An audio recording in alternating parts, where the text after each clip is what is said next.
You're listening to the Classic Gamers Guild podcast. This makes my nipples hard.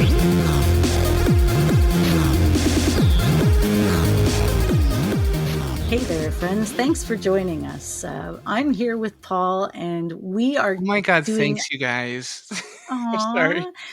We're doing another in the comparison series, which is super exciting because we've had so many people, which is funny because people do say this and they're like, hey, we really like the episodes in the comparison series. So we have long and hard thought about the shortest possible game that we could play because I'm on vacation right now, wherever it is that Paul says I am. And we haven't had a lot of time to put together an episode. So we have chosen the game Loom by LucasArts, which is a musical game of bobbins and rusty nails. Bobbin Threadwood. Bobbin Threepbare. Bobbin Threepwood. Bobbin Three Weavers. Okay, and here's the thing. This game is near and dear to my heart. Technically it's not, but I've discovered today, after much thinking, that potentially it should be, because my grandfather's ex-wife, Catherine, is a weaver, and she would harvest the wool from the sheep. And when we'd go to visit her, she had all these looms set up all around her house.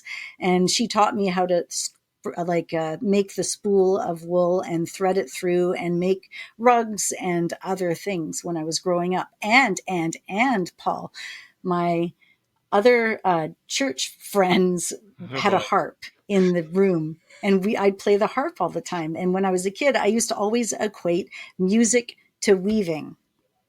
Man, well, first of all, you knew that you were starting to lose me because you used my name to bring me back in. You're like, Paul, fucking check out on me. And then you followed that up with your church friends. I'm like, dude, I'm trying here, but you went from cloth making to church friends, and I more than anything, though, I appreciate the Sierra moon logic that you've brought into this episode with LucasArts by being like, this should be close to my heart, even though it's not. Here's why it should be. That's awesome. Well, because the other side of this, going back to origin stories quickly, not that we were there before, but in past episodes, when my dad brought this game home, he said, here's a game, it's by LucasArts, and you play music to do stuff instead of typing or your traditional point and click with a menu. You're probably not going to like it. And I said, thanks, Dad. Thanks, but no thanks. Looks like a stupid game. I think I spent 5 minutes on it, and I never touched it until recently in the last few years, when I've restarted it a few times and not finished it up until we decided to do this episode, when I gave it a full playthrough. Yeah, conditioning was strong there. It's taking you 40 years to step out of your dad's shadow and try to enjoy this game.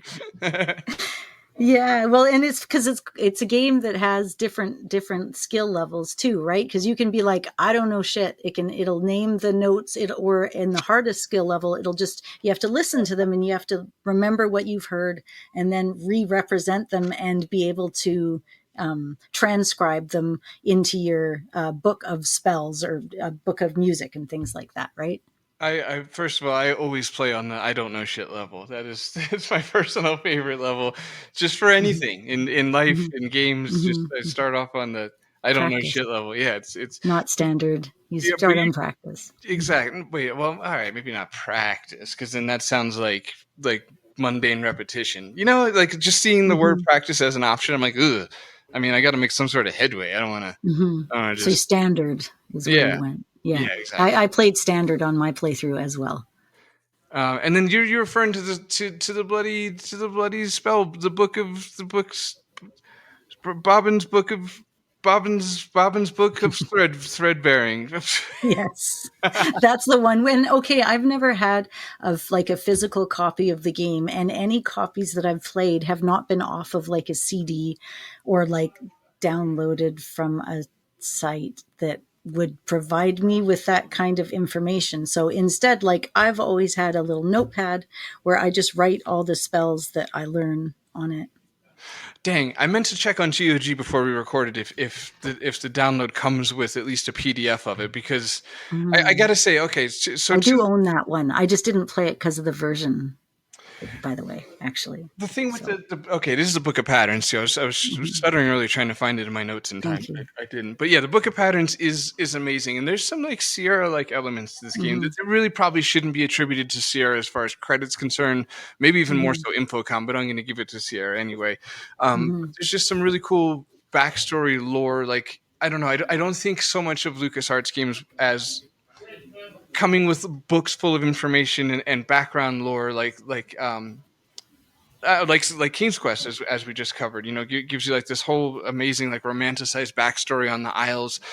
Speaking of King's Quest 6, and I don't know, I attribute that more to a Sierra thing, whereas Loom picks up in that tradition and comes with this book of patterns that talks about all the different drafts that you can weave, and has blank notation so you can write the drafts down, because there is a random element to the game, right, where there's more or less about 3 different versions of each draft. 3 or 4 depending on the it'll change on gameplay and stuff like that. And it's funny because I do have the book of patterns in the box, but I wouldn't dare write in it, like after all these years. So I kept them in like a little phone note, and that was a mistake. So you have it. I do, but I almost regret. I came to this conclusion messaging you on my little pedal bike this morning that I wished 2 things. I played this with my son last night, as we've been doing it, and I chose to play the FM Towns version. And we'll pick the bones of the versions in a minute. But I chose that version because usually with him, it's better him being 9 years old, it's better to go with the talkie version, because the characters bring a certain amount of life to it, and it can get frankly exhausting, like trying to champion the excitement for him by reading it. It's like you want to keep them hooked, so you try and make the voices really good, and then by like 30 minutes in, I got nothing, and everybody has the same voice. It sounds suspiciously like me, just regular ass Paul. But but I regret. First of all, I regret playing the remake with him. I should have played the original with him, and we'll get into why later. And I regret not just using my damn book of patterns, because there's something. First of all, I didn't get to kind of like give him some of the backstory that we would have gotten from the book of patterns, or even I really, really should have listened to the audio drama with him as well. One of the two.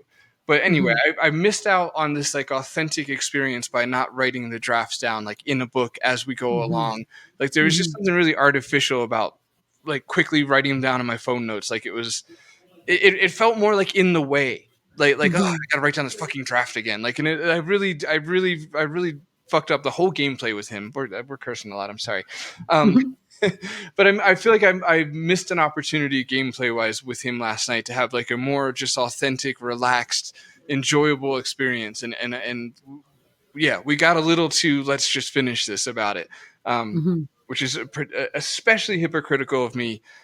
Considering I keep telling everybody, especially like beta testers or my brother recently who played it, like playing my game, where it's like, hey man, it's the journey, not the destination, man. And like I just totally threw all that aside and was like, let's finish Loom. I have to record tomorrow.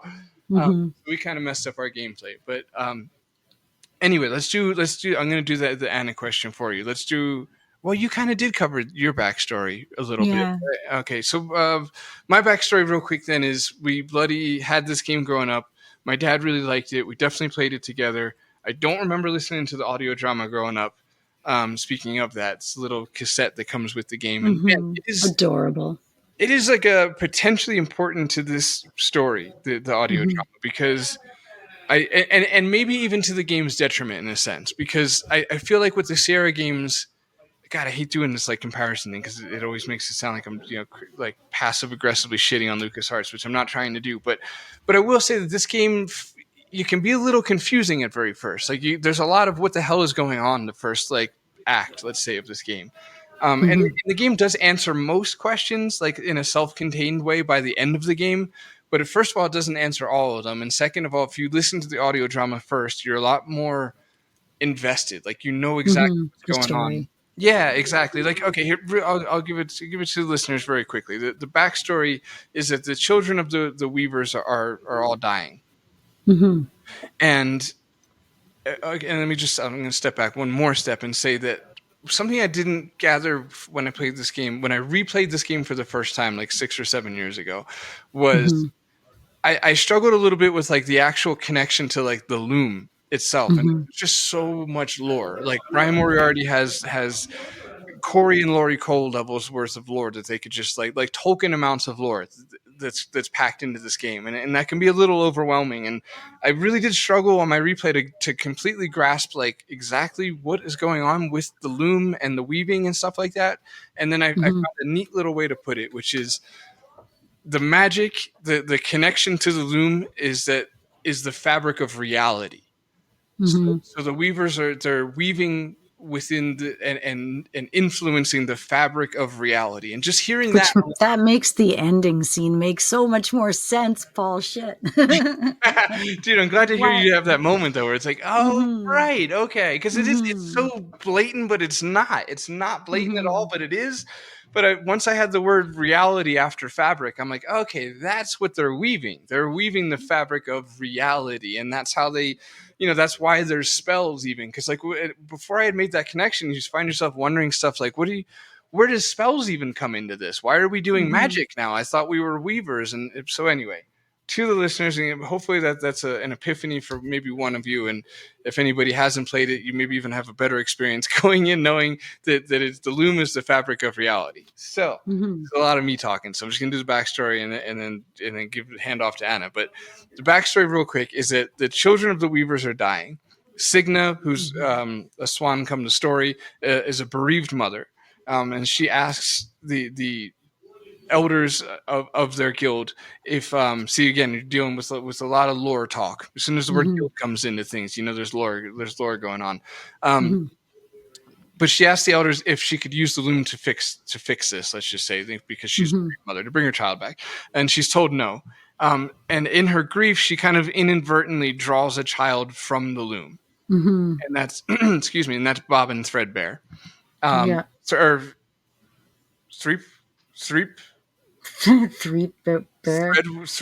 Jesus. The problem is like nobody likes him. Like he doesn't exactly get welcomed with open arms. Well, and it's exactly, and thank you, because that actually ties into why I'm bothering with this backstory thing right now. Is because from a gameplay perspective, it's like everything just happens kind of suddenly, and all of a sudden, what seems like your mother, Hetchel, who's not your mom, turns into an egg, and then into like a black swan or whatever, and you get the sense that Bobbin is an outcast, but you don't really know why, and so all this is covered in that audio drama where it's like, hey, Hetchel is not your mom, Signa is. She was a bereaved mother who lost her child, asked if she could have the loom try to bring him back. She was told no. She inadvertently ended up drawing Bobbin from the loom, like through her grief. Because she did that, the elders charged her with treason and turned her into a swan. And then they decided that Bobbin was to be raised outside of the Weavers Guild until he was 17. But Hetchel, yes, who you think is your mom, I think initially when you're playing, who isn't, but Hetchel, it teaches you in secret the drafts and the notes to play to influence the physical world. The end, or the beginning. True. All up in the secret, though. Yes, exactly. But you're still learning. You're coming in. You're essentially coming in as like a student of the craft, and you know how, but you don't fully know enough yet. So you're like a super noob in the beginning. Right, exactly. You're a super noob. And so it's, I guess what I'm trying to say is there's these elements of the audio drama and the expanded lore that maybe some of it should have been put into the game that weren't. But again, this is a different time. This was written in 88and put out in 1990, and like this, it was more safe to assume that the average player would have listened to the drama first or read through the book first and gathered this information. I think it's less the game's fault and more just a consequence of time that this stuff has fallen by the wayside, to the point where like the original LucasArts Adventure Archive, the floppy disk one, basically the compilations that included Loom never came with the cassette again. And you can find it on the archive and stuff like that. But yeah, it's the game suffers a little bit without it. It's the same. Starship Titanic has a book that goes with it, as well as audio cassettes, which I have all of to go with it. And it was written by Terry Jones from Monty Python, and it's all tied in, because he came into the project because Douglas Adams was like, nah.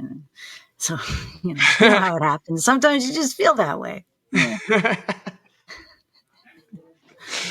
Okay, so we're thrown into it. Anna, you played you played the remake version last night. What was your not last night, last week. What was your initial thoughts of, because this past week or so was your first official time through the game, yeah? Mm-hmm. Yeah, Okay. I thought it was very pretty and very simple. Like, I can see what kind of turned me off about it when I was younger, because there wasn't a lot of interaction. And you can kind of like, what, in every scene, the hot spots, there's essentially going to be like 2 or 3 at the max, maybe 5. There's not a lot. It's limited. The hardest part for me is I didn't have a book of drafts, so I was naming them whatever I named them. And I wasn't always like categorizing what everything was. It took me forever to figure out to do it backwards. I wanted to go in blind and then I missed some drafts and kind of got stuck. Like when I was in the Dragon's Cave, I couldn't empty the water out so that I could reveal the goose, so that I could, and then there was that stuff with the orb that you mentioned, and then there's like the multiple clicking on things, but like, and then clicking on yourself, and it was all wild. Like, it wasn't like, I know everybody says it's super easy and you can blast through it, but with no hints and with like straight up playing it, it's kind of a tricky game. Right, I agree to that. I agree that it's often a lot of the analysis of this game is assuming that you've recorded all the drafts correctly, and again, the game suffers out in the context of time. Like, it kind of suffers in 2024 because you don't have the book of patterns that tells you all the names of the drafts, like the shrinkage spell draft, which you can reverse, by the way. I have a childish note in here that says that specifically. I know, boo this note. But anyway, yeah, it's again, it kind of like it suffers a little bit for not having the backstory, and also you're kind of lost in the desert without the book of patterns, because you're having to name the drafts yourself, and it's, I don't know, the way that they were obviously purposely named in the book of patterns in such a way that helps you recall what you need in the gameplay. So if like we give it our own names, it might not be like evident at the time, and you also bring up another good point, that it isn't like, it's maybe technically there's no like Walking Dead end moments, but like, if you the time consuming dead end, like, if I didn't write it down and you get stuck falling down a trap door and you end up in another section and you need spells or drafts that you got from way earlier in the game, right, then it's like, it's overwhelming. But yeah, you're right. It is okay. So some of the pros is like the story heavy factor. I like that it's you're able to focus a little bit more on the story aspects of it, but it does lack a little bit of, I guess you would say, interactivity. Well, it's non-linear for sure, and yeah, it does lack a little bit of like, I was rereading the Sierra book recently, and I sent Paul, I think I sent it to you anyways, that was it. Every second rule, or every 7-second rule. He called it the 7-second rule. And then he wants the player to click every 7 seconds so that they don't fall asleep. Yes. Ken Williams. And LucasArts makes me fall asleep sometimes a little bit. Right. So they had the 7-second. Ken Williams had a rule, 7-second rule, which was he wanted interactivity every 7 seconds, and it is interesting in a sense that Anna and I both have a proclivity to get a little turned off by hotspot markers and things that are a little overtly handholdy. And we were talking about this off air, but to share it with everybody, we were kind of surmising that perhaps the 7-second rule of engagement, well, not to be taken like, that literally, let's say, but okay, I'll put it this way. If you highlight, there's only so many rooms in an adventure game that you could possibly draw or cohesively put into a story. And it's like, if there is hotspot markers, then the first time you're in the room, you're going to see everything the room has to offer. And then that room is used now. It's the nutrients have been taken from it. The interest has been gleaned, and then you move to the next room. And, exactly. And then you move to the next room, and you suck it dry of all its hot spots and interest and nutrients. And then the rest of that level, or the rest of the time spent in that area, is just get me through this room. I've already seen this room. I already know everything that's in it. There's nothing left to be uncovered or explored or anything like that. Mm-hmm. And I really do see the value in something like trying to keep the clicking going, because it maintains my interest when I feel there's more to be gained from exploring that I, Mm-hmm. and it also does things like eases the rest of the gameplay, where it's like I don't find the need for a fast travel exit through a room because I don't know that I've seen everything in this room yet. Mm-hmm. And maybe this time through I'll spot something I didn't quite notice last time. And it also it leads to interesting mechanics in gameplay where things can appear in a room later because the developer can trust that you're still walking through the room and looking through it. A la King's Quest 6. Yeah, exactly. And I think it offers a lot. Whereas this is a decent example of a bit of lack of interactivity leads you to more want to just kind of get through the room. And I was struggling to keep my kids' attention with this game last night, as I kind of alluding to earlier with some regrets. But anyway, that is the bulk of the negative things that I have to say about the game, because it is I do love this game a lot. It's beautiful. Yeah, the whole Swan Lake and I call it's not, what is it that it's like? It's based on. It is, yeah, but based on a combination of primarily Swan Lake, and then I think with a side of Sleeping Beauty. We have a Swan Lake by my house, and I always think I'm calling it the wrong thing because I think I'm talking about my local lake, but it's got a nature sanctuary and stuff, and it's called Swan Lake. So the Swan Lake music hall in this game was an awesome choice. It sticks in your head for sure because it's already in your head, so it breeds familiarity in it. It was nice because they fought against it in the beginning, and then they're just like, no, we're going to do it. Right, exactly. Yeah, I like so many of the tie-ins were so well written, like as far as Cigna or the guild being turned into swans, and then a group of swans is of course a ballet, so you see the ballet of swans head off while Swan Lake is playing in the background, and there's just some cool profundity in that, I guess you could say. The game also did take a lot of influence from Sleeping Beauty, which is probably most evident in the design of Chaos, the main villain in this game. Just Chaos has a Maleficent kind of vibe to it. But also, if you just look at like the woods, I feel like a lot of the nature scenes have a Sleeping Beauty, like a whimsical Mother Nature kind of vibe to it. That's very cool. So, all right. Oh, go ahead. There was a Japanese company put out a CD of Swan Lake that was inspired by the score for Loom. It featured a jazz quartet. Oh, cool. Okay. Based off of Fat Man's music. Yeah, based off of Fat Man Sanger's music, who we recently saw.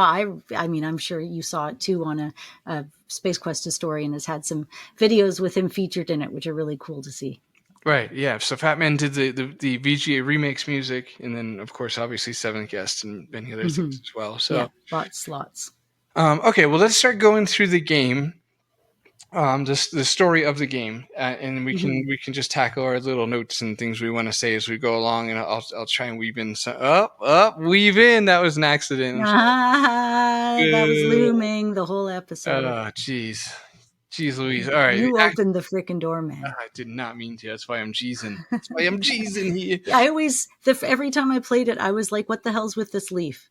You click on the leaf's there, it's not there. I can't do it. What the hell's with this leaf? Can you leave the leaf there? I don't know. It doesn't matter. It's meant to strike a feeling of existential crisis in your heart, of all things must die as the seasons will change, Aww. I don't know. That's as deep as I could possibly make it sound. But I did fuck with my kid hard last night because he touched the leaf and it died. And I'm like, you killed the leaf. Like you Strummer killed that leaf and now it's dead and that's your fault and you'll have to live with that. And he's like, wow. And then from there on out, the next thing we do is like touch the clam and that opens up the oyster clam guy and then a bird eats it. I'm like, great. My son is a bloodlust now. He killed the clam. And there's just, I forget, I can't name them all now, but there's a bunch in this game. Bobbin's kind of like, I get it. Like some stuff in the beginning, we'll talk later in the end comes back to make it better, but he's kind of like laying waste in his wake as he roams through this valley, like killing, maiming, ruining, stealing, and just like randomly causing shit everywhere he goes. He's no innocent little weaver. Dude, and that's exactly, it was, I mean, I'm saying fucking with my kid. It was it was more a running joke with my child. I feel like sometimes I don't know if I need to hold the audience's hand in that regard and be like, not a terrible dad. These are jokes, but it became a running joke because then he kills the leaf and then he kills the oyster and the clam thingy, and then then he makes lightning strike the tree, which kills the tree. And it was just like there was like 5 or 6 things in a row where the first 6 things he touched all led to them being destroyed or dying. And so that was kind of funny to emptying bodies of water. Even look what I mean. Initially, when shit happens with the dragon, you're just like, whoa, brutal much. Right. What you have to do to him, you're just like, oh, okay, but we're not there yet. Great. Now all the gold is hay. Way to go, son. Like, this is unbelievable. Just wildly irresponsible behaviors. Okay, so anyway, Act 1, the discovery, starts off with the leaf, which I feel really does have a bit of a symbolic kind of touch to it, because Brian Moriarty, who wrote this game, is an amazing writer. Like, this game is written incredibly well. It's incredibly romantic writing. Like, as far as like romanticism is concerned, let's say, as opposed to lovey-dovey, man. There's a high feeling of romanticism and the cost of living and things like that. Like, a lot of themes, I guess you could say, are addressed in this, which is very cool. It's very fun. So Bobbin is summoned by the elders to the sanctuary via a messenger nymph, and that marks the start of his journey. This little glowy guy is like, "Hey, follow me," and you're like, "Wait, I'm gonna touch this leaf first, and then I'll follow you." And so you head off down to the tents, and just immediately off the bat. Okay, I'll skip that. So you go into the elder's tent and you witness Hetchel's transformation. This is basically when they cast her, they put somewhat of a, let's say, curse on her that turns her into an egg. And this has been Bobbin's caretaker, right? And is also extremely senior in the group.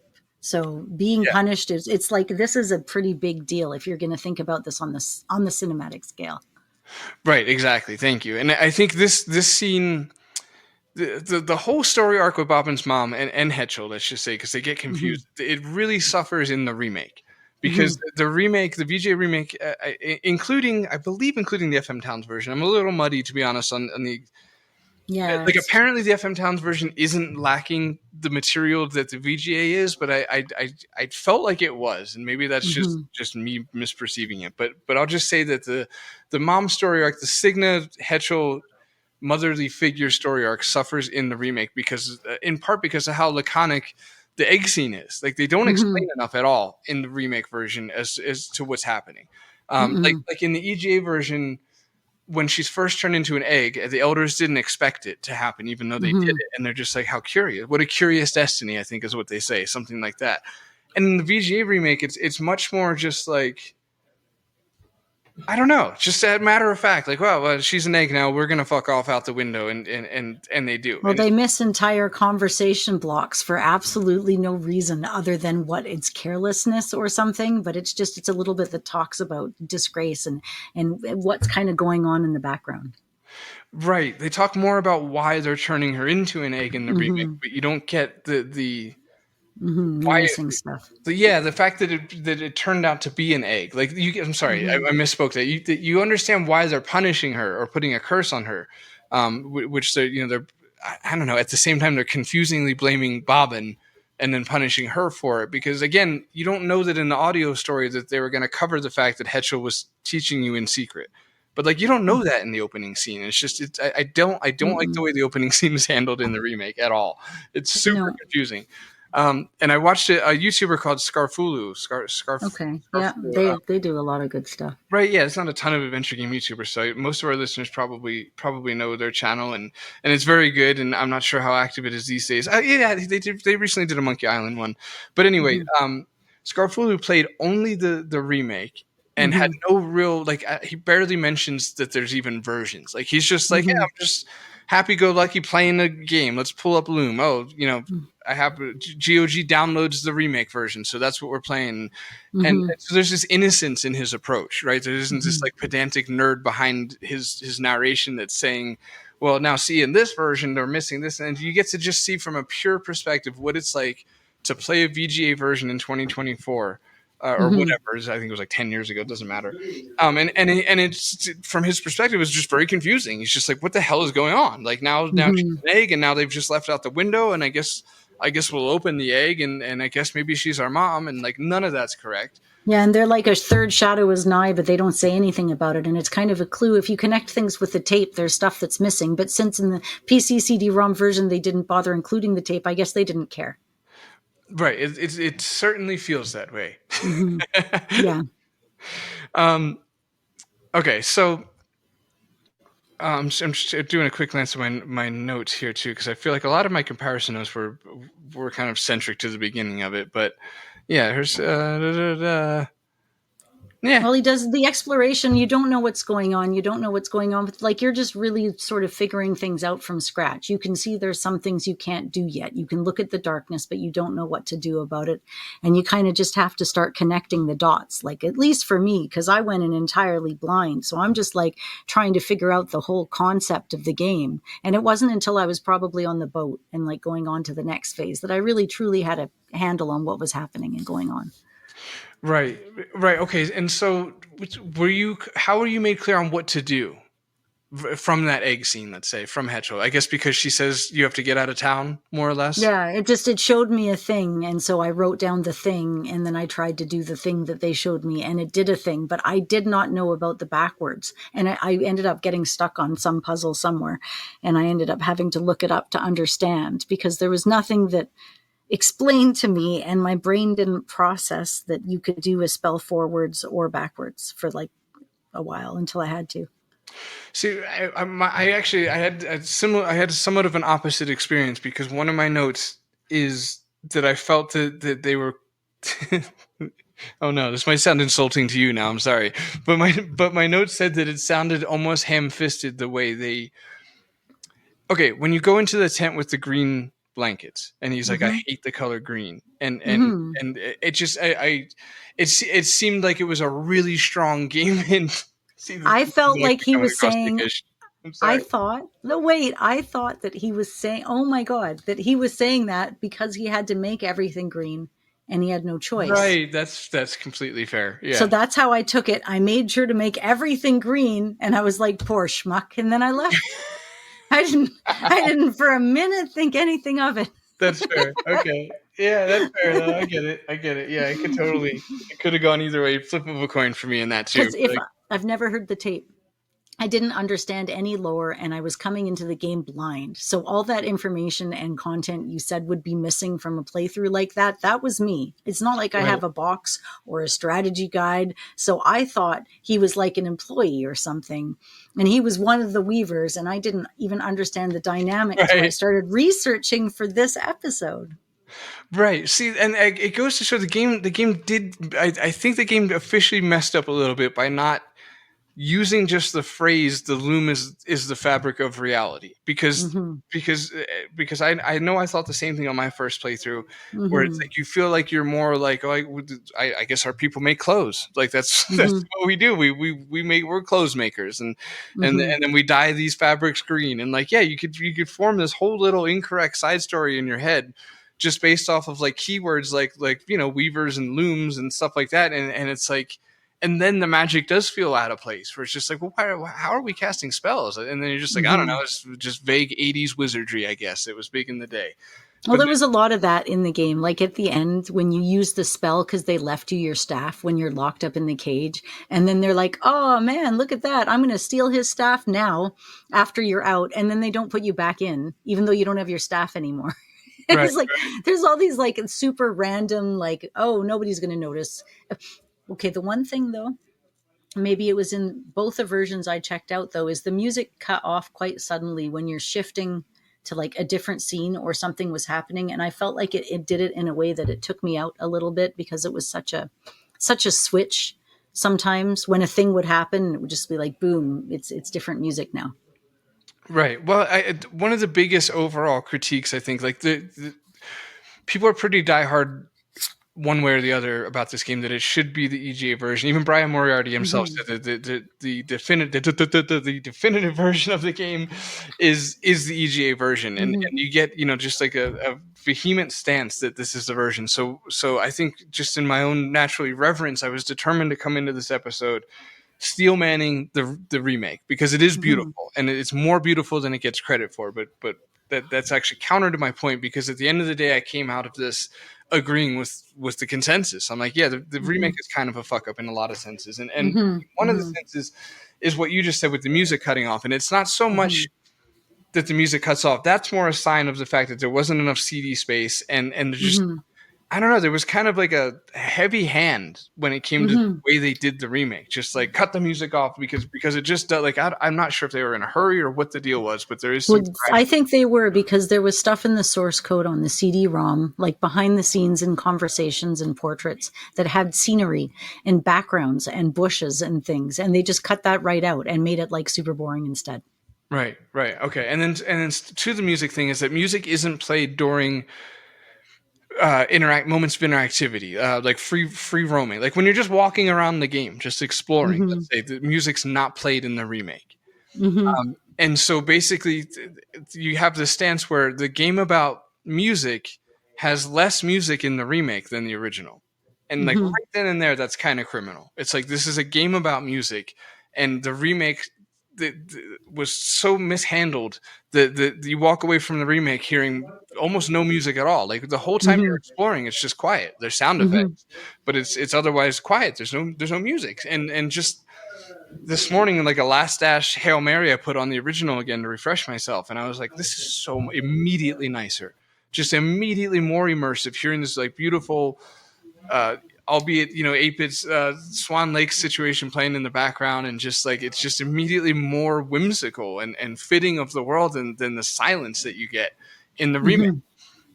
It's true. And there's the weird changes, right? Like what is his name? Chaos is a chick in the PC version, in the CD version, and a woman, a female, but like a male in the other versions, which is just, it's such a random change. I saw a Bob's Burger, like the pilot episode that went to Fox, and Tina's actually a guy, but with the same voice. Oh, weird. It was really weird to see. So they changed it, and they kept like most of the other stuff in the episode, but I was like, dude, good call. Yeah, see that? I wonder. Since Brian Moriarty feels that EGA is the standard, I'm guessing he didn't write Chaos as a woman, because I don't know. As Chaos as a woman makes archetypical sense, right? The divine feminine would be that of Water of Chaos. So that actually, and if it got inspiration from Sleeping Beauty, then the Maleficent factor, which Chaos looks like, would also make sense as a female, especially on the close-ups, right? Like, oh my gosh. Right. Yeah, totally. Exactly. So almost that one almost makes more sense, but I guess irrelevant regardless to the characters, goals and whatever. Which, by the way, the because it isn't made clear for a long way into the game, the overall situation here is that Chaos is trying to raise an army of the dead, and I guess we'll go with they. They are using Bishop Mandible, who's more of like the active villain in the game, let's say, because the Chaos is kind of overarching and doesn't step forward until the end. But yeah, Bishop is kind of the pawn, and you get little hints that they're trying to raise an army by how many sheep or how much mutton they're ordering from Fleece. He reminds me of something. Like Bishop Mandible reminds me of like a character from some movie. Maybe it was like Toy Store or something like super weird, but interesting. Yeah, he's got like just one of those like tropey sort of situations going on. I have a video to send you later. I've sped up the music in the game, and it sounded just like an arcade game. I think like Bubble Bobble or something, like dead on too. Weird. Okay. Yeah. It's just if Paul thinks I'm not insane and he can find something, I'll post a clip of it somewhere on one of our socials. But we'll see. He'll be like, "No, dude, no." Then we'll never hear from it again. But so Bishop Mandible has a servant too, right? His name is Cobb, and he's loyal but not very bright, which makes sense for like a helper dude. Yes, Cobb's like the dungeon keeper, and Cobb is probably in a weird way the most famous character in the game, because Cobb is the character in Monkey Island. What can you tell me about Loom? Exactly. He's the one wearing the badge in Monkey Island. So that's Or what can I tell you? But still, the joke's there. Yeah. The pieces are all there. You guys can assemble it at home. We're not here for accuracy. We're here because we want us to be. You said so. It's the IKEA of podcasts. You got to put it all together yourself. Sometimes it'll take a few episodes. But yeah, so Cobb's there. And one little note I have, I'm not sure I could really squeeze in anywhere else. It's just to say that Loom suffered the unfortunate scenario of having to come out alongside of Monkey Island. And arguably King's Quest V as well. So Loom wasn't the commercial success that many other LucasArts games were, and that LucasArts themselves were hoping it would be. And I think a lot of that comes down to the fact that it, well, it's two parts. Since we're there, I'll just dig my heels in. Okay, it's two part. One is that it came out with Monkey Island and King's Quest V, which, you know, any King's Quest game is tough to, back in the day, would have been tough to come out next to, because it was King's Quest. And the Monkey Island is arguably kind of the GOAT, let's say, of adventure. Yeah. So, you know, that needs no further explanation as far as why it would suffer next to that. But the other reason too is this game, the critics overall liked it, but they kept equating it to a great game for children. Due to its not though. Oh, and see, it's not a simple game, man, unless I'm just so not bright. But boy, it's been a fun challenge to play this over the years. Yeah, my little note, which I'm here we go. My little note is the fact that critics called this game one for younger audiences and children. Only highlights that people today and possibly adventure gamers have just gotten really soft.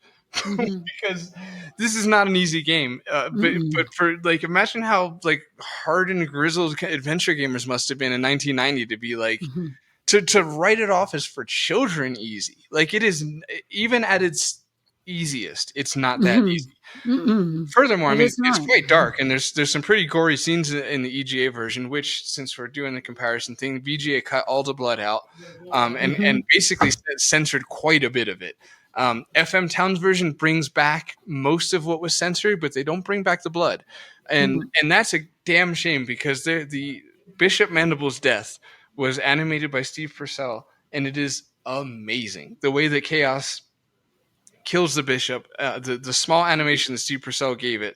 And I don't want to overhype it if you guys haven't seen it and then go to like Google it or whatever, because it is like, 2.5 seconds, but it's just brilliantly drawn as only it almost, you could tell it's Steve Purcell in a sense if you have an eye for that stuff. Played a lot of the Lucas games. It's just it's so well done. It's such a shame that it's not in even a remake or an upgraded version of that animation somewhere in there. Yeah, it's just not. But anyway, yes, it was critically hailed as too simple, a little bit too short as well. And to that, since this note happens to tie on to that, and there's not a ton of game here to really go through, so we're not even in wanting to, or in a hurry to get back to the actual timeline, because we're a third of the way through it. Shit, I spoke too much to draw that circle back to itself again. Okay, I remember. And actually, before I go into this, I'm going to pedal back just real quick and give you guys my little notes on Brian Moriarty, because this will help with context. So, quick little fun facts first. So Brian Moriarty saw an ad for a circuit board being referred to as a Loom. And he said that in that moment, the idea for Loom came to him complete and whole. Which I just thought, I take that for what you will. I just thought it was basically just interesting as far as where the birth of ideas come from and things like that. It could be something as simple as that, just an up close picture of, circuitry or motherboard, whatever. So that was kind of neat. The story was drafted in 88, 3 weeks after Moriarty joined LucasArts. And Brian Moriarty joined LucasArts because, well, he got out of Infocom before they closed, right? Infocom was headed kind of down the drain because Activision bought them out and demanded more out of them than they could produce. And yeah, Activision kind of ruined Infocom. That's a whole nother situation for another day. But Brian got out in time, and he basically found himself at the 1988 West Coast Computer Fair, and that's where he met Noah Faustine. But before that, he made 3 games with Infocom, which were Trinity, Wishbringer, and Beyond Zork. Exactly. So he was drafted by Noah Faustine. Actually, we'll get to that Noah note later. And so, as Anna said, so Brian did Wishbringer, Trinity, and Beyond Zork, which brings us full circle to the note or the point I'd like to try and finish, if I could possibly remember it as I stutter. Yes, which is Wishbringer was developed from Infocom to be like an introduction to interactive fiction. And again, Wishbringer being Brian Moriarty's little one of his projects. And so basically Loom had a similar objective, which was to be a more of an introduction to graphic novels. So I think, I don't know, I feel like with that context, people back in the day maybe should have been a little kinder to it as far as it being easy, or even nowadays it is kind of known as being a quote, easy game. When that's extremely subjective and arguable. But regardless, take a different level. Like, dude, you're trained by ear. You have to be able to hear what they're doing and then replicate it. Kind of like Simon, right? With no other indications. Like, tell me that's easy. Yeah. And that's a good point too. We never really mentioned that. There is the standard and the expert mode. And the difference is that in expert mode, you have to do it by ear. There's no visible staff. There's no colors of the notes. And I will say, I guess in standard mode, the very last draft that you have to cast is that way. You don't see you don't see this. You have to do it by ear, to put it more simple. Sorry. Whereas so in expert mode, the entire game is like the last draft that you cast in standard mode, which is you can't see it, which I think makes it kind of cool. I don't know, coming from a musician's perspective or whatever, like it'd be kind of fun to see if I could do it again a second time without being able to see it. Like, how much of it could you do by ear? But it's wildly challenging. Like, let alone for somebody who isn't a music. Like, that's kind of insane that was even offered. But it's cool. Well, you can also, you like keyboard shortcuts. You can also use the number keys, at least on the Steam version, and it corresponds with the notes. Oh, that's very cool. I didn't know that. Kind of wish I did. Shift C is like the highest, but or the regular, even the keys on the keyboard, right? C, D, E, F, G, A, B, C. Right. Yeah. Very cool. I didn't know that. All right, so let's get everybody through the story here, because there's not a ton to go through. There really isn't. It's really not, actually. It feels like it's just beginning and then it's over. It does, yeah. Maybe the pacing is a little maybe off, because it feels very like a lot's going on in Act 3 and Act 1. It feels like it takes kind of a while to unlock a lot of these notes and to get off the island. But that's where we're at as far as our little walkthrough with you guys is concerned. We're off the island, right? Have we made a journey to the mainland, right? Yeah, we're right in the middle there. So yeah, long story short, you hatch your mother figure, but not your mom. You hatch Hedgel. you walk around. You learn some spells. You got your distaff in that scene, right, where you optionally hatch her or let it happen on itself. You walk around. Basically you're just unlocking notes and gathering a few more drafts, and then it's time to head to the mainland. You go up to the intro scene. You cast a spell into the sky to open. And just a big old sky vagina. There's a lot of sky vaginas in this game that open up and sky vaginas. Things happen to them. Yeah, stuff goes in them, stuff comes out of them. It's a wondrous situation. But in this case, lightning comes out of it. It's an angry sky vagina, and it strikes the tree down, which becomes your boat. You hop on that boat and you head off to the mainland, which brings us to Act 2, which is where I tell everybody where Anna is, because from Castle Guard to Crystal Guard, we're coming at you with our podcast, because now we're in Crystal Guard. We're in the Emerald, all the green buildings. You can hear everybody talking in the background. They're really that's the citizens. of Yeah, Crystal Guard. exactly. Because are you not in Castleguard? Are you in Castleguard? I'm just outside of Castlegar in a place called Robson, and I'm at a family member's house of my husband's family. So we're all family here, but they're also here. And it sounds like a pub, right? We thought nice ambiance. Everybody can listen to while they listen to the podcast. Yeah, exactly. Exactly. A nice European outdoor cafe if we wanted to really, yeah. James spent a lot of time in Baden-Baden. So how about a German one? Right. Baden-Baden? Oh, Baden-Baden. Okay. Right. In Germany. It's a base because his dad's military. Gotcha. I've only been to Stuttgart and not Berlin, Munich. He says loudly for the edit in point. Look, that's going to be a sloppy edit, and I know it, so I'm just calling it out. Like, look, there's a lot of cities to remember. All right, it was a chaotic trip through Europe. I barely remembered. Look, doesn't matter. Back to the game. We're in the Emerald City place. This place looks a lot better in the EGA version. I don't like the Emerald City. I don't like Crystal Guard. It was very. So you're not a fan of the Wizard of Oz at all?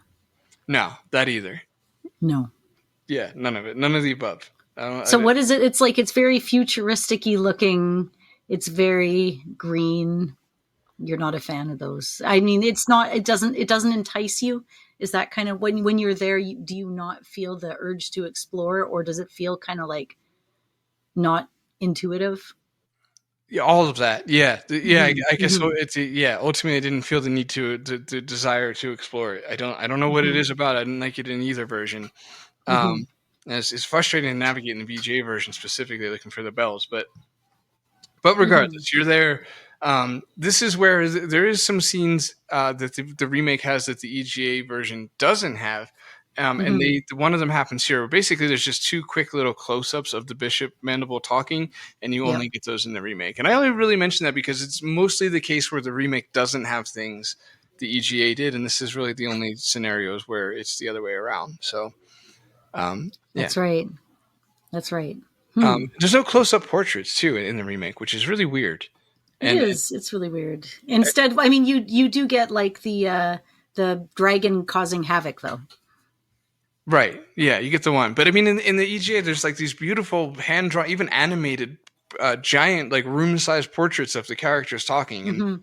And I feel like things like that would have helped my son be more immersed. Back to my regret. As you're doing the voices, right? Yeah. And you can like really see the characters' faces and like, I don't know. Yeah, there's they try to get emotion through in the VGA by like having them wave their arms around kind of Muppet-like, and it just doesn't work. But anyway, so you're in the Crystal Place. This is where you start to get a kind of an idea of what's going on with the bishop, or you get vague gossip, let's say, between the people making the sixth and things like that. How do you say that word? Scythe? Sixth? Scythe. Something. I'm going to stop it. I'm in a loop. Help me. they're making a sharp thing, and you hear tell, and you start to be like, hold on, this bishop guy, I'm starting to think he's not so godly after all. And then you move on into the forest where you get just straight bullied. Okay, I'll just chime in here at this point to say that I think that I thought the voice acting was really, really well done, except for I didn't really like Bobbin's voice acting because he comes across, I don't know, like in the EGA version, my impression of Bobbin was that he was like boyish and awkward. And in the EGA version, in a charming way, in a way that a 17-year-old should come across, especially when he's in over his head and is trying to make sense of exactly what's going on. Like there's just this boyish kind of awkwardness, like kind of feels unworthy of the people he's conversing with, and insuperior to those he's talking to. Let's say as a 17-year-old low boy in the hierarchy and low in self-confidence. Thank you, exactly that. Whereas in the is that Thunder? Yeah, it is. Whereas in the remake, his voice acting makes him come across as kind of like naive and stupid. And you can see it's like a fine line between boyish and awkward to naive and stupid. Like it's a very thin line there, but it just tipped me over a little bit into that, which is, I don't know, it's kind of what happened to Roger too. Roger Wilco. It just tips him over into like a little too stupid. But anyway, enough about bloody voice acting, because it's here nor there. I would prefer the portraits without voices. Yeah, I'm not. I'm a turn off the voice acting, and every once in a while I'll check and listen to see if I can recognize everybody, and then turn it off again. Player. So something about the voice acting also gives it it kind of gatekeeps it a little bit. It just gives it this very like, I don't know. There's haughty. Yeah, and there's so much with the guild and the lore, and it's like you'll never understand. It kind of just has that vibe to it. Like, I don't know, I can't articulate it better than that, so I'll leave it there. But anyway, all right, we've learned some more drafts. All right, we've come up to the Scottish bullies. This is the point in the game that I really struggled. I didn't know that you could get to the sphere that shows you a vision of you scaring the bullies off by looking like a dragon. But anyway, regardless, you eventually are able to scare those guys off, and then you head into what's her name? Bloody the girl shepherd, Fleece. You head over to Fleece's house, and I like this part of the game because it made me feel smart. I thought this was a really good puzzle where you have to make the sheep green to basically spare them, and the dragon takes you instead. What did you make of that puzzle, since you were going in blind this week? Oh, I think that's probably a lookup. Oh, it was. Yeah. Okay. See, I thought it was a good balance of in-game hints. Like, I felt like they said. I felt like they said that the sheep's the white sheep stand out so much. Like, I felt like they really. Oh, sorry, I thought you meant the one about the shepherds right away. That's what we were going back to. Oh, no, sorry. No, the sheep one was, that was intuitive, because okay. Now, did we mention that on the episode? Yeah. So we both looked at it differently about the green. So I was already used to dyeing everything green anyway. And then that was the real moment where it's the figuring out of the backwards, the forward, you can dye and you can undye, right? I think that was my figuring out moment there, but I had to look it up. That's where I think it was. Fair enough. Okay. Yeah. And I had made a note of that just being maybe perhaps on the easier side, maybe not, but in a good sense of like in that pocket of a good little puzzle moment where it's like the characters tell you what to do without telling you what to do. Like, you're not like lost in the desert, like just trying shit on the screen using, not that there's inventory, but it's like, there's that line between just like throwing your inventory at the screen versus like, really taking what you've just been told, thinking about it and putting that into action. And so anyway, that was my like puzzle highlight of the game, because I felt like they set the player up to be a winner there, where it's like they kind of tell you what to do, but they really they really disguised the fact that they told you in a way that makes you feel like you got there on your own. There we go. That feels good, though. Like a dopamine moment. Like that's a good old fashioned playing an adventure game, and this is why kind of a moment.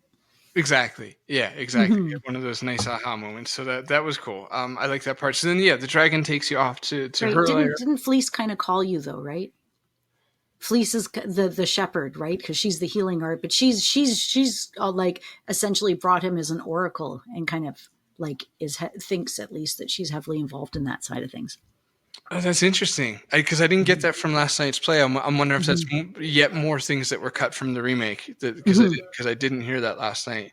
And I don't remember my EGA playthrough. That was 5 years ago. Why would I remember that? But it's funny that the little things that are missing, and you know what? I think some of it was kind of the direction that the industry was going, because it was beauty over body.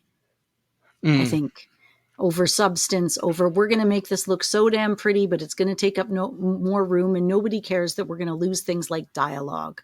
Or we're going to lose things like things that are actually influencing the storyline, because the picture is so pretty, it can tell that. And that's where the games are going anyways. And we want new people to buy it. And we want them to have a reason. It's funny the way that we were going in that direction. And then the games, we thought we were making them prettier and prettier by making them more and more 3D, right? But like, no, dude. Yeah. That was a rough 10 years of puberty, let's say, during the evolution of polygons. But yeah, no, you're absolutely right. It was almost like an overcorrection into the simplification. And I guess, again, not knowing where I could get this in later in the episode, and we don't have too much left to go here, really, but I'll just say that I think one thing that's a shame is that the VGA remake is absolutely gorgeous. It is a beautiful looking game. Like there are some scenes in this that is just LucasArts at its finest, especially when you get to the Forge. Which, real quick, we'll just say you go into the Dragons thing. The game gets as close to Sierra E as it's going to get when you, as far as figuring out how to get out of the dragon situation. And then you do, and you end up in the Forge. Okay, cool. We're there. So this part of the game is gorgeous in the VGA remake. Just the shading that they do with the limited, not limited color palette, because that would be confusing because they're not talking about the EGA version, but they purposely restricted themselves to quite a limited palette around the Forge of just oranges and such. And it's just such a good looking game, the remake, that's why I had this desire to come in here swinging and defending it. I mean, God, I'm looking at scenes now, like the Shepherd's Field outside.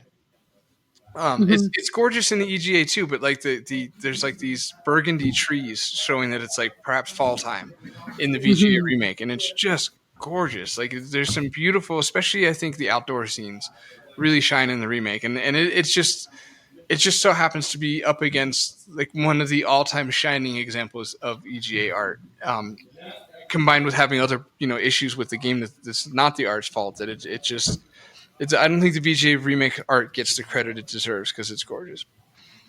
So. Yeah, it is. It's beautiful. The music's beautiful, and isn't it nice to be able to take a piece of music that, well, they didn't write. I mean, it's but to make it work with the game and to be legally allowed to do that in public domain and all that, it worked out well. Yeah, yeah, it did. I will say too, since we're speaking on art, the EGA version. Well, two things. One, I happened upon this quote doing homework for this episode where Mark Ferrari, famed artist for LucasArts, who did the dithering, and I believe Loom was like Ferrari has like the go-to story that he likes to tell people, which is they didn't think they could fit dithering on the discs. They didn't think they'd be able to basically handle it as far as programming was concerned to allow space for it in the RAM or whatever. And so Mark went home and mocked up this beautiful scene and left it out on his computer when everybody went to lunch. And it was so beautiful that when Gilbert and Purcell when the crew came back, they saw it and recognized it as too beautiful to go on without. So they had to really just buckle down and figure out a way to get this type of artwork into their games. And so that's, one of Mark's, go-to stories for good reason. And so anyway, he's there's a great podcast. I'm trying to think who actually did that interview. I can't think of it now. I guess we'll just leave it. But I heard a wonderful podcast with him a long time ago, and he had made this quote where he said that the EGA palette, he hated the EGA palette, first of all, and Mark was an illustrator, I think he was a primarily pencil artist before working with LucasArts, and the EGA palette, I believe, I could be wrong about this, but I think that the colors were picked by programmers based on logic, not by artists based on aesthetic. And not based on restrictions either. Then, well, the colors themselves that are in the EGA palette. Like you might look at that, it's like a weird red. It's like almost kind of coral in a sense. You might look at that and be like, why that red? And it's like the choices weren't made by artists trying to pick, okay, guys, if we can only have 16 colors, what are the best 16 we can have? It was not done like that at all. It was more done in a, let's have every primary covered, and then what makes the most logical sense from a programming perspective. I don't know what that means. That could mean like hex colors. I'm not sure, but it's a logical choice, not a visual choice as to why we got those 16 colors. And so Mark Ferrari always hated them. And what he said just made me laugh, and I wrote it down, which was that the EGA palette looks like a circus clown viewing at colors through pupil dilators. Beautifully harsh. That's adorable. Yeah, pretty good, man. But anyway, I just wanted to note that this game, I have a bit of nostalgia for this game and a bit of nostalgia for The Last Crusade. And it must have been the EGA version of The Last Crusade that I played as a kid, because when you look at speaking just the EGA versions here, when you look at like the temple scenes or any scenes like in like cave-like scenarios, dark lighting, low-lit scenarios in a cave, you can draw like a quick parallel between Last Crusade and Loom. and it's just the way that Ferrari did the contrast, like these crazy bright contrasts that you think would work that do. Just like having magenta as a highlight, as a shadow highlight on a cave wall. It's like what it was dark lighting, but there's something about this like vivid contrast that Ferrari did. I don't know, it makes me feel good. I just love looking at it, and I love Last Crusade. I think Last Crusade EGA is another like not underrated. The EGA version's better than the VGA. I think that one as well for similar reasons. So that brings us to the end of the game somehow. And well, there's this. Okay, so you deal with like the whole cave, and you go through and you do a bunch of stuff, and you do a bunch of spells, and long story short, you meet a boy, and in my notes, when I go back to my notes about this part, I'm like, well, this kid's just a lazy schmuck, right? Because that was my impression. He's just like, whatever, who's that? So he's lazy, and we just took his clothes. And due to doing that, that was another one of those Bobbin causing trouble moments. Right. Whoops. Whoops, he's dead now. A dragon like ate him. And one of the other differences is there's an extra scene in the original where you can see the dragon reaching out with his claw to go eat him. But you don't see that one little bit's just missing. Yeah, and God, little things like that mean so much. Yeah, just you see the dragon almost like tapping him on the shoulder in a sense. It's just in a good way. Yeah. And it's kind of fun though, because not only do you just kill him, but luckily he does end up coming back as a ghost, which is kind of fun because that means they also got to draw the art to make him as a ghost, and I always appreciate that in a game. Right, yeah, gotta love a good ghost in a game. So he comes back as a ghost. He's not thrilled about his circumstances in which he died, which is kind of fair enough. But then you bring him back to life, and he's the only character that comes back to life, and I like that because the game actually has quite a good feeling of stakes, in the sense that like characters do die in this game. Besides not you, Rusty. He does. I mean, he dies, but he comes back. But the other characters. Well, they brought the shepherd dudes back to life. Did they? Fair enough. They went back and went through a whole bunch of scenes, and everybody that had essentially died, except for the one who had kind of sacrificed himself up there. But everybody else, it was just like, yeah, they brought them all back. Oh, so it's just the glass guy, the emerald guy who doesn't. Yeah, just that guy but he wanted to. It was a different situation with him, right? Because his people prided themselves on being brave in the face of death, right? So it would have been a dishonor, kind of like a Klingon to not be dead. Yeah. Okay, fair enough. Are we around? Did I miss the part with the mountain maze? Because there's like a little somewhat annoying mountain maze, and that was after the dragon. It was kind of the whole. It's all in there. Right. I quickly forced us to the forge, but there's a little scene in the mountain maze that's very Space Quest Gold Rushy, where the light only it's like very limited lighting that follows where you're walking, and just one of the few times in a Lucas game you see Sierra influence. That's not common. Because then later you have to close up all these little places and stuff, and in essentially the same way it becomes like doors into worlds, and it all morphs. Yeah. Exactly.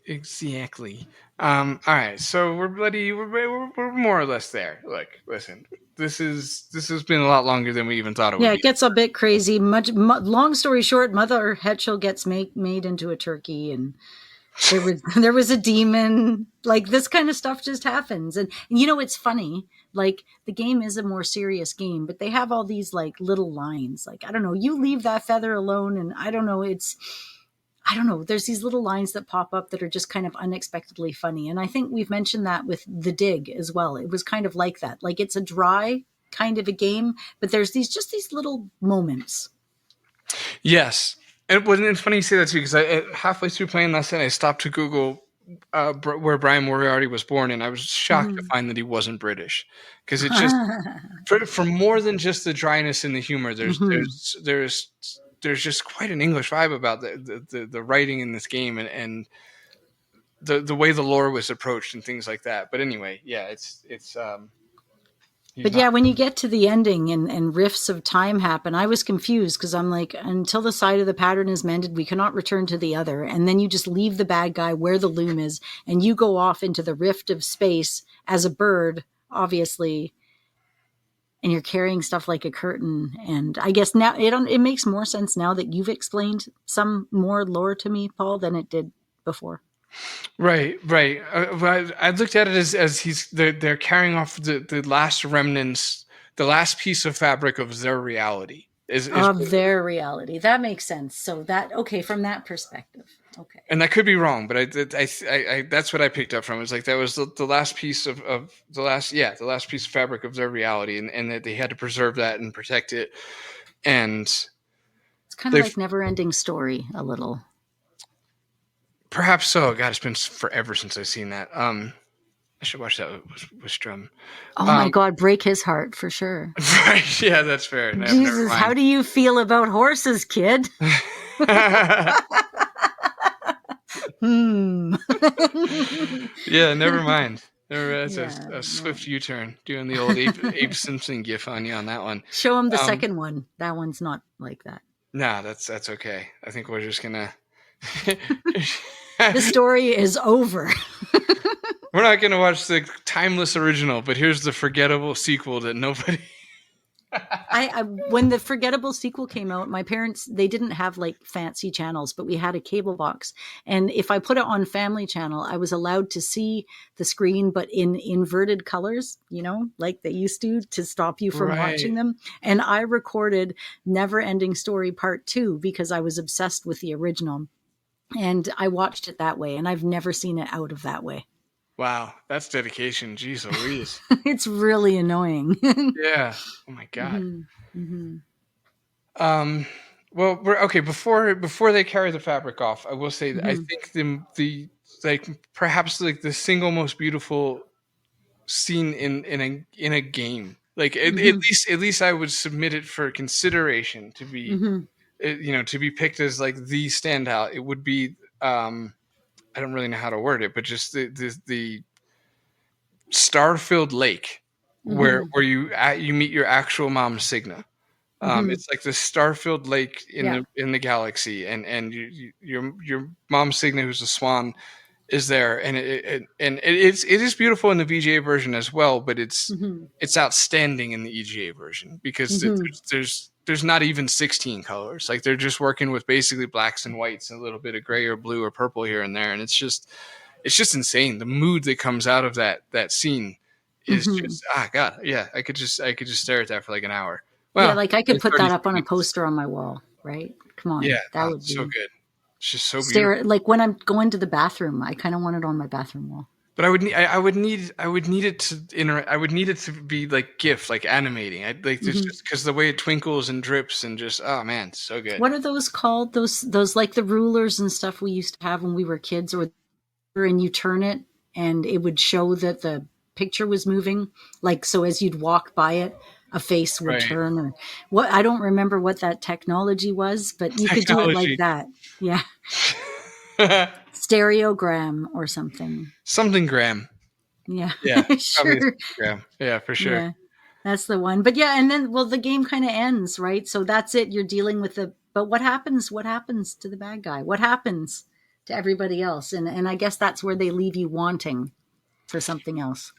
Right. And there was supposed to be something else. So yeah, the game has a kind of a sad ending, I guess you could say. I mean, it's yeah, I'm wondering if bittersweet is more appropriate, but I think it's more bitter than bittersweet. It's like the Little Mermaid. At the end of the Little Mermaid, she turns to sea foam in the original version. She doesn't get to come back. She doesn't get to nothing. She just turns to sea foam.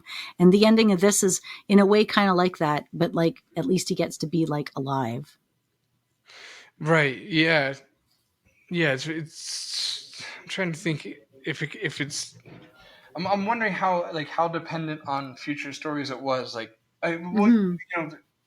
long time listeners would know that I covered this game. This podcast covered this game with Rick, who used to be a host on here many years ago, and well, I mean not that long ago, but we covered this many years ago, probably like 2018 or 19. And Rick always had the standpoint of like that it was the perfect ending to any game, period, and that there shouldn't have been a sequel anyway. And I don't know, my stance on that was more along the lines of like I would have liked a sequel just to get more of it, more material, to have had more LucasArts games, I guess you could say, in the catalog. But what ended up happening was so this game was supposed to be a trilogy overall. And super like from a nerdy perspective, Noah Faustine was working on Forge, I believe. I think he had at least like design document. He was at least in possession of design documents. I'm not sure if he was the one who made them or not. I'm assuming he did. But basically, there was supposed to be 2 more.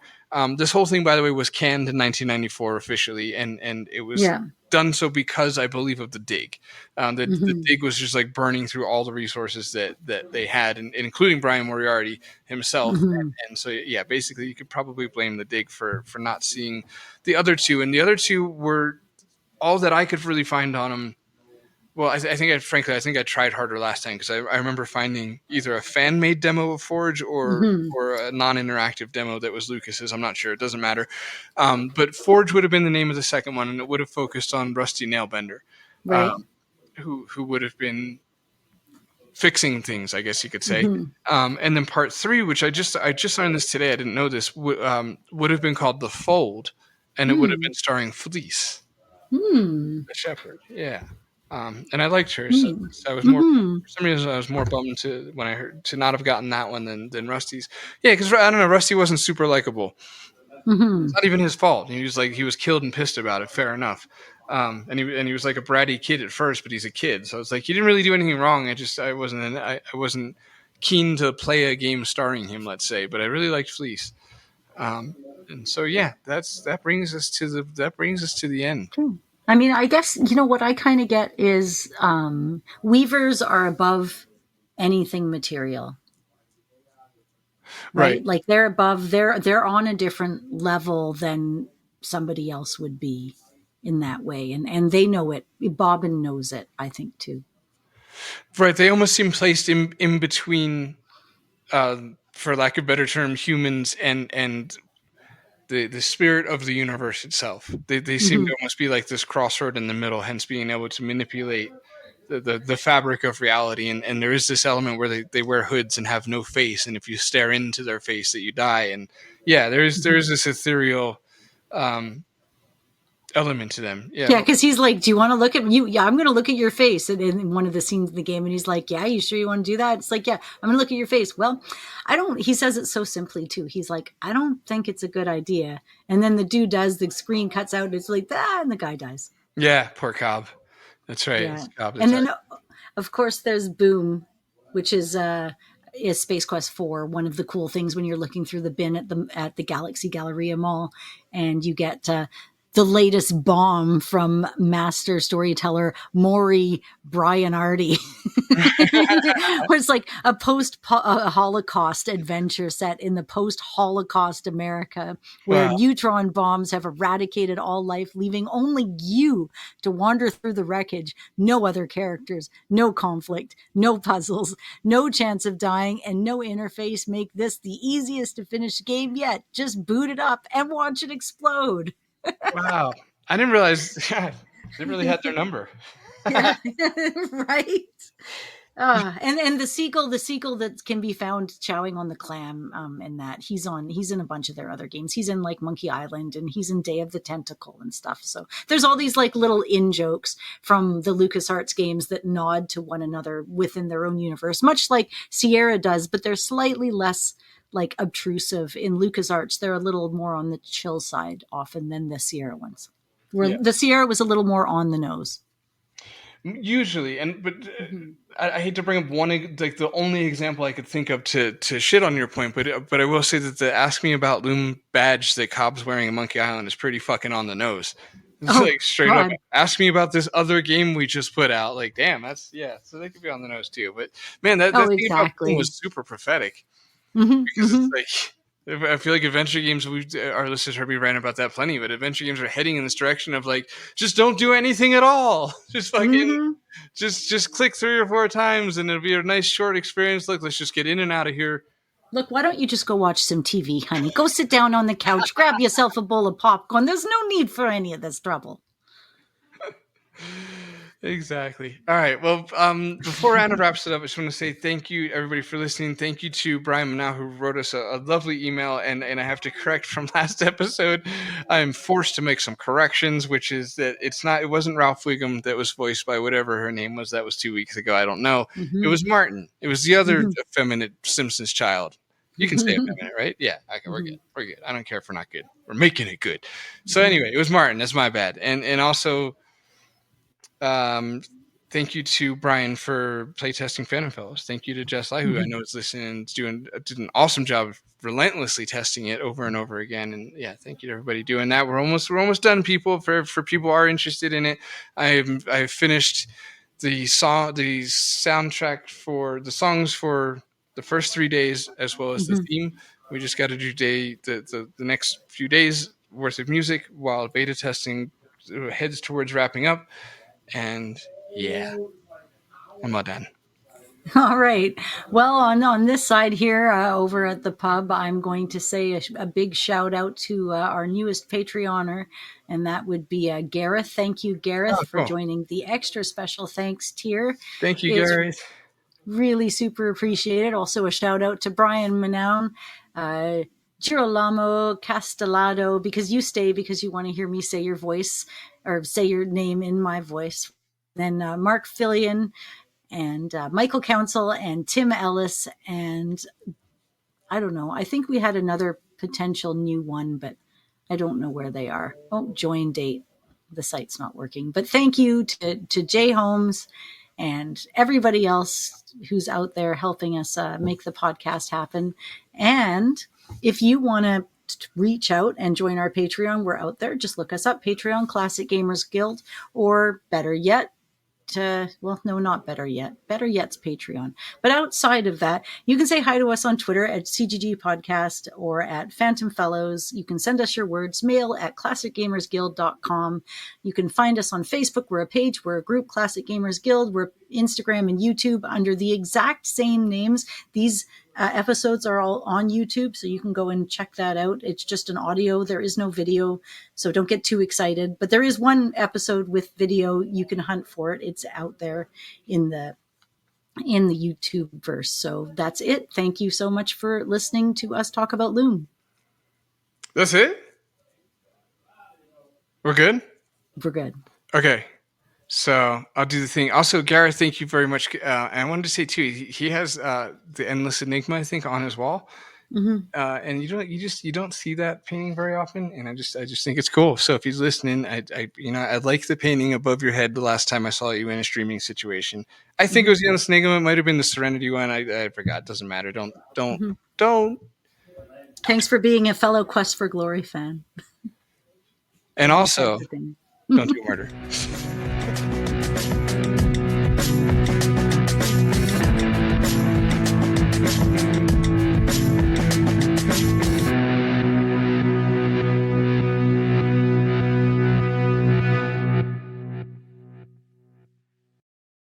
Podcast. I'll wait. Hang on. Okay, 2 main versions. Story told through atmosphere. Oh my gosh. Oh, those are good stretching noises, though. It's a fine line between a stretch noise and a blowjob noise. Yeah, no shit. I can hear that.